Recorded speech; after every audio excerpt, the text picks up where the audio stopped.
গ্ৰামোন্নয়ন বিভাগৰ ঠিকাভিত্তিক কৰ্মচাৰীসকলে যোৱাকালিৰ পৰাই তেওঁলোকে কৰ্মবিৰতি আৰু ধৰ্ণা কাৰ্যসূচী ৰূপায়ণ কৰি আহিছে আৰু বঙাইগাঁওতো জিলা পৰিষদৰ কাৰ্যালয়ৰ সন্মুখত তেওঁলোকে ধৰ্ণা কাৰ্যসূচী ৰূপায়ণ কৰিছে আৰু তেওঁলোকৰ যেহেতু 4 দফীয়া দাবী মই তেওঁলোকৰ পৰাই জানিবলৈ যত্ন কৰিম তেওঁলোকৰ দাবীসমূহ কি কি।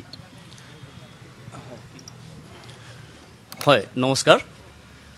আমি যোৱা 11 তাৰিখৰ পৰা আমি ধৰ্ণা কাৰ্যসূচী অৱস্থান ধৰ্মঘট পালন কৰি আছোঁ আৰু আমাৰ এই মূল যি 4 দফীয়া দাবী, আমাৰ প্ৰথম দাবী হৈছে আমাৰ যিখিনি আমি ন্যূনতম দৰমহা পাই আছোঁ তাৰ লগত আৰু 30,000 টকা এককালীনভাৱে সংযোগ কৰি দিব লাগে আৰু আমাৰ চাকৰিৰ কাৰ্যকাল 60 বছৰ পৰ্যন্ত আমি কৰিব পৰা কৰি দিব লাগে আৰু আমাৰ HR পলিচিৰ আণ্ডাৰত আমাক ল'ব লাগে আৰু আমাৰ যি বছৰিকীয়া 10% আমাক দিয়াৰ প্ৰতিশ্ৰুতি দিছিল সেই প্ৰতিশ্ৰুতি পালন কৰিব লাগে।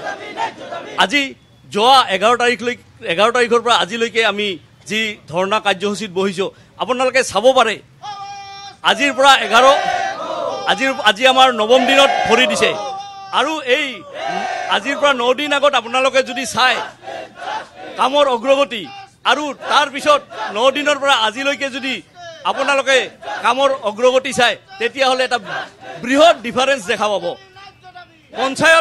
পঞ্চায়ত বিভাগটো সম্পূৰ্ণৰূপে আজি 9 দিনে বিকল হৈ আছে। আমাৰ যদি প্ৰয়োজন নাই তেনেহ'লে সেই কামখিনি কিয় বিকল হৈ আছে?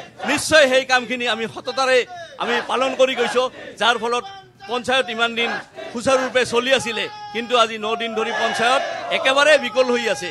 তো আমি আজি কোভিডৰ পৰা আৰম্ভ কৰি ইলেকশ্যনৰ পৰা আৰম্ভ কৰি বানপানীৰ পৰা আৰম্ভ কৰি অৰুণোদয় যিমানখিনি আঁচনি যিমানখিনি প্ৰাকৃতিক দুৰ্যোগ সকলোখিনি কামতে আমাৰ সম্পূৰ্ণ 100% উজাৰি দি আমি আমাৰ কাম চলাই লৈ গৈ আছোঁ। তথাপিও আমাক নাজানো কিয় আমি কি পাপ কৰিলোঁ, আমাক মাত্ৰ সামান্য মাননি দি যি কাম কৰি আছোঁ সেই মাননিখিনিও পূৰণ কৰি নিদি আমাক এনেকৈ অৱহেলিত কৰি আছে, আমাক অৱহেলা কৰি আছে। তেওঁলোকৰ দীৰ্ঘদিনীয়া দাবী আপোনালোকে